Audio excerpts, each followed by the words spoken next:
The Living Zen-podcast is a gift from the members and associates of the Victoria Zen Centre to you. If you enjoy it, please be sure to let your friends know about Living Zen. If you'd like to support our community, here are a few ways that you can do it. Download the Living Zen podcast app for iPod, iPhone, or Android. You can also purchase additional Zen Talks by Venerable Eshu on iTunes or Amazon.com. One of the most meaningful ways to show your support is by joining our Sangha as an associate. Your commitment of $10 a month will ensure that offerings like the Living Zen podcast and our online e-Zendo will continue to be available around the world to everyone with an interest in truly living Zen. To become an associate, please visit our website at www.zenwest.ca and click on the membership tab. Thank you for your support.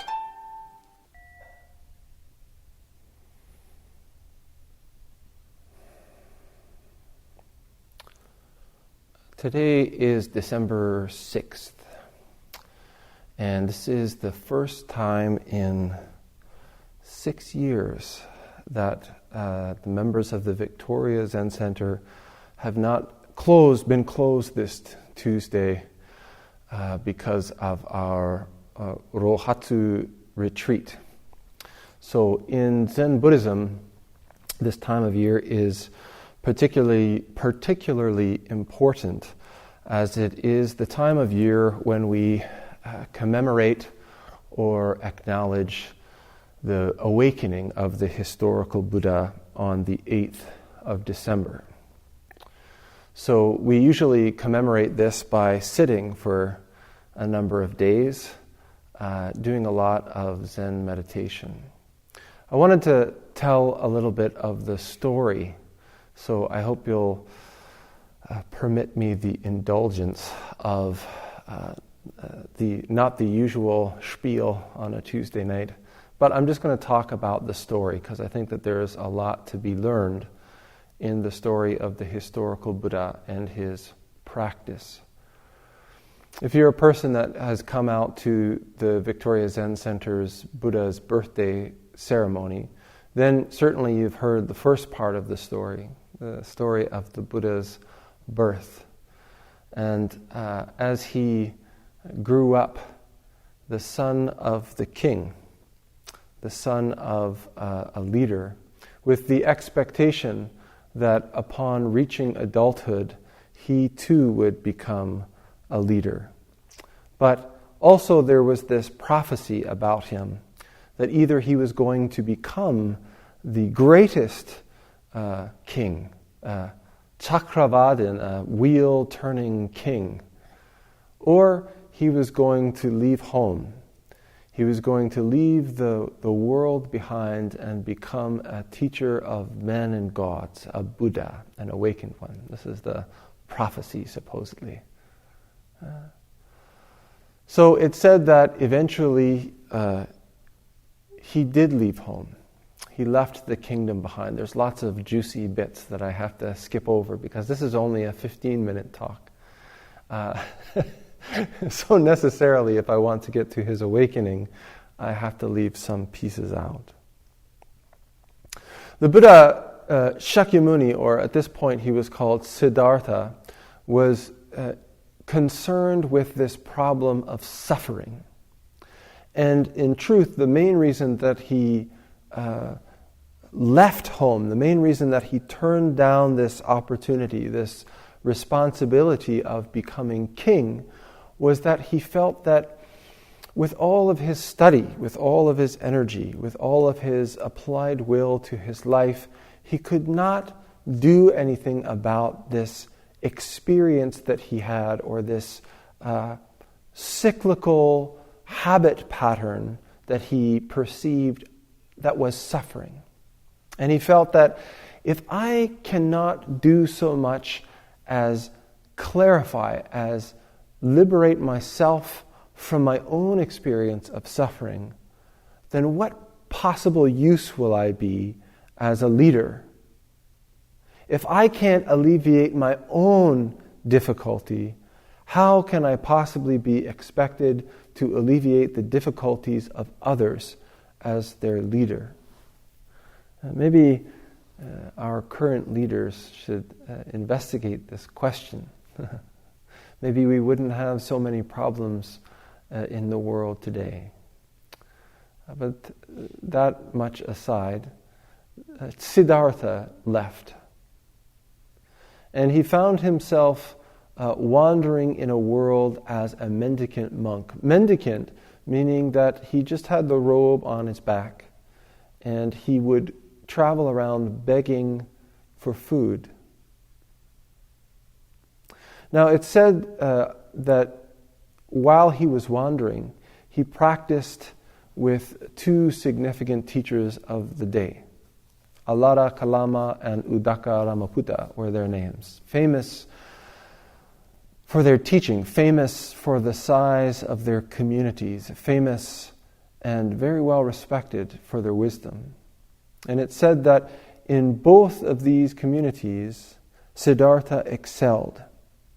The teachings that he received, these meditative teachings about experiencing, attaining certain states of meditation, transcending the physical body and experiencing these deep states of emptiness, of non-self.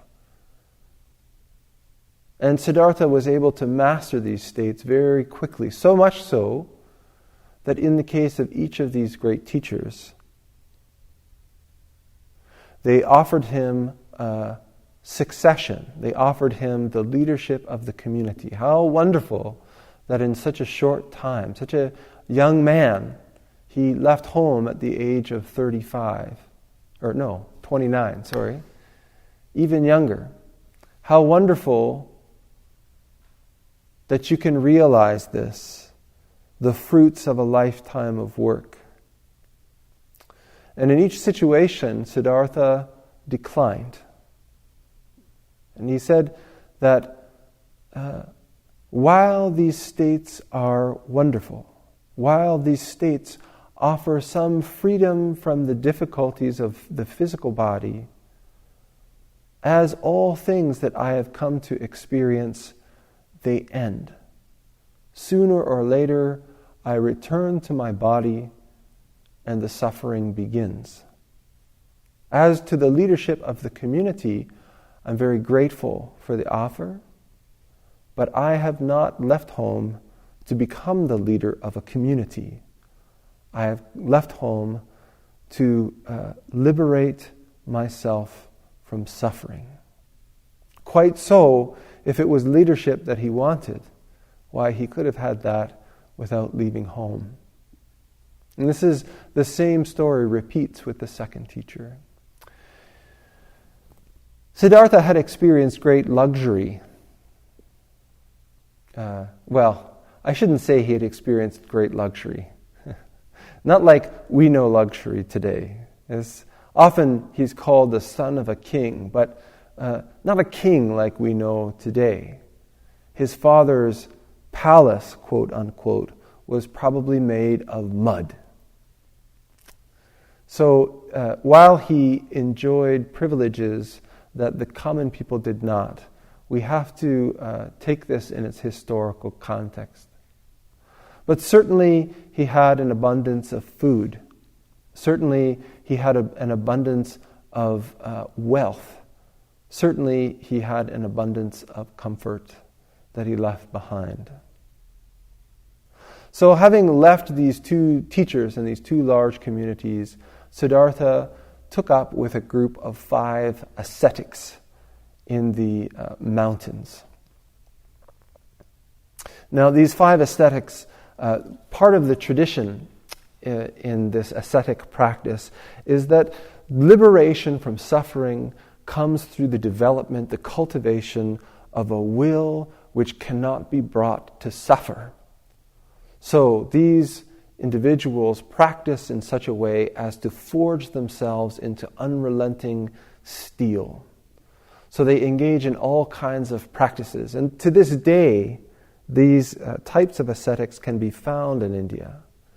Individuals who will hold their arm up into the air and never let it come down. Not while they're sleeping, not while they're waking, not while they're sitting down, talking, traveling, always holding this arm up in the air. No matter how much it hurts, no matter how much comfort you could get from lowering it, never letting it down until this arm just shrivels into a sort of deformed stub, just holding the arm aloft.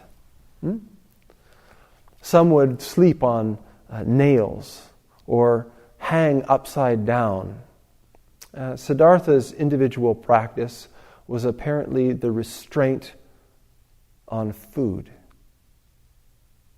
And it said that his practice led him to the point where he would consume 1 grain of rice a day. And it said that doing this practice, Siddhartha became profoundly unhealthy, as you can imagine. His hair would fall out in clumps. It said his eyes were like sunken caverns, and that his navel rested on his spinal cord. There's a wonderful statue of the emaciated Siddhartha. You can Google it and check it out. I think it's a beautiful, if somewhat creepy, statue. And all of these ascetics, regardless of what their practice was, were astonished by Siddhartha's will, by his ability to stay completely in line with his chosen asceticism, his chosen practice, the restraint of food. And it said that he got so emaciated, so deprived by this practice, that he came to the point where he realized that with just his will alone, with simply wishing it, with his next breath, exhaling, he could die. He could literally will himself to die in a single breath. And the realization struck him that even though he had pushed himself to this extreme, this very limit of human capacity, he realized that he was no closer to liberating himself from suffering. And so he recognized that this path of asceticism was not the path to liberation. And so he walked down from the mountain, walked down to the river to bathe, to cleanse himself. And it said that he was so weak that along the road he collapsed. And a young girl, a child, passing by, taking an offering out into the forest from her parents. In India there were many gods, and you would offer things for various blessings. And so she was headed out into the woods with this sort of rice and milk to make an offering to the forest spirits, when she came across what she thought was a corpse on the road. He was so completely emaciated that she probably thought he'd been there for some time and was already turning into a skeleton. But he moaned. And so she went over and gave him this rice and milk. And it said that over a number of days, she returned to feed him this rice and milk. Slowly, his strength began to regain his strength. And the 5 ascetic friends who Siddhartha had been practicing with witnessed him taking this food from this young girl, and they decided that, Siddhartha has fallen. Yeah. He's gotten weak. Look at him, eating. How despicable, how weak. Siddhartha bathed himself in the river, and as he was sitting there contemplating his experience of life, from the indulgences that he experienced in his youth to the extreme asceticism he had experienced on the mountain, he suddenly had memory. He suddenly remembered something from his childhood. The story is that one day when he was young, maybe 7, 8, very young, he had been sitting watching a plowing ceremony underneath a rose apple tree. And he had been witnessing that as the rows were plowed, the insects that were living in the soil were cut open. And he experienced and witnessed that as these insects and worms were being cut open, that the birds descended from the sky and began to eat all of these insects. And he remembered that in that moment, there was an opening. In that moment, he experienced both compassion, empathy for the insects, but also joy for the birds.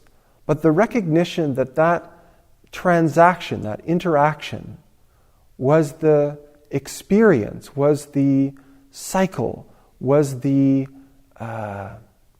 activity of all things. And it was just a moment where he was sitting upright, not distracted,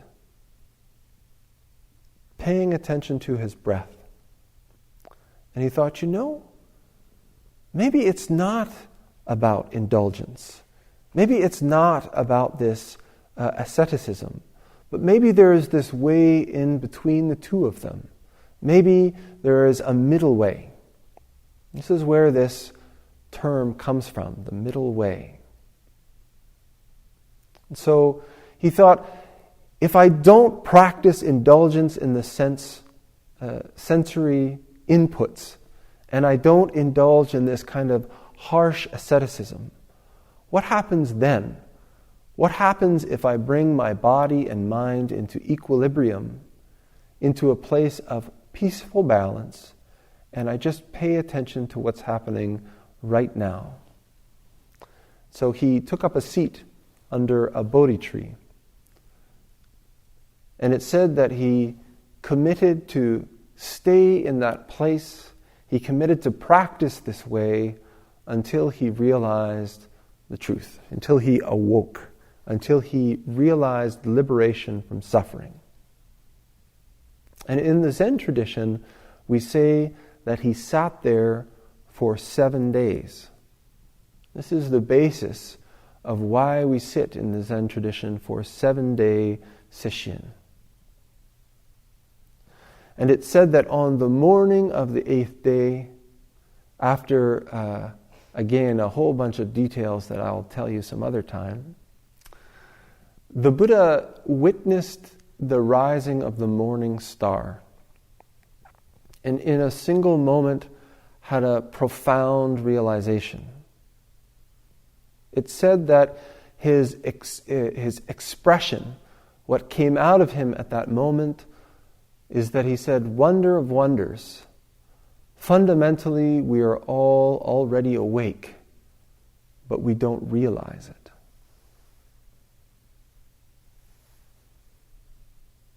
This sounds like an insignificant thing to say.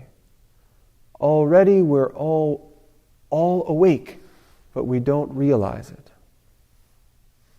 But when we look at how we go about our lives, when we look at how we go about pursuing occupation, relationship, environment, we are always looking to add. We're always looking for that thing that we lack. We're always looking to acquire something that we feel we are missing. But the strength, the power of what the Buddha realized that morning, 2,500 years ago, was that already, just as we are complete. Just as we are, there is nothing missing. In fact, that we are is the very evidence, that there is nothing missing. We spend so much of our time cutting the world up into little distinct bits, calling this one A and that one B, and defining all of the characteristics of those things, that we miss this subtle and fundamental truth that at our origin, we are one. In this very moment, everything in this vast cosmos is intimately connected and interacting constantly. The origin of our suffering is this fundamental confusion. We look at the world and we see objects. We see things which are fixed, permanent, and static, separate from one another. But when we take the time to investigate, when we take the time to stabilize the mind and body and investigate our lives, we find that there are no objects. We find that there are only activities, dynamic activities, which are continuously interacting, developing. Our suffering comes from the expectation that things will behave as objects. Our suffering comes from our investment, our fixation, our obsession with ourselves as objects. And the conflict that arises when our experience shows us that this is not the case.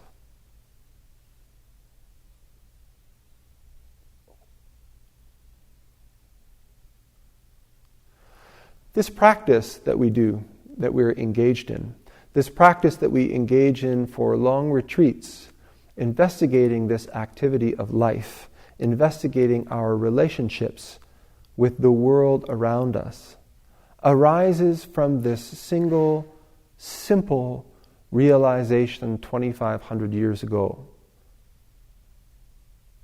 It is a simple realization. It's something that we can understand very quickly with our conceptual mind. And yet, when we look at how we live our lives, we will find over and over again that it isn't so easy to live by this realization. It's not enough to understand it in our heads. We have to realize it. We have to experience it. We have to catch it for ourselves. And using this realization, go forward in a life which has become transformed by this realization.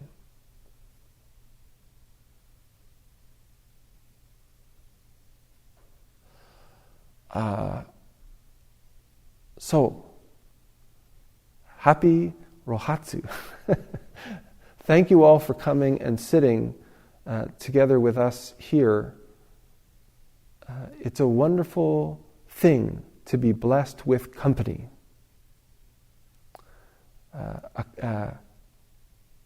Good companions on the way, we call them. So thank you all for attending.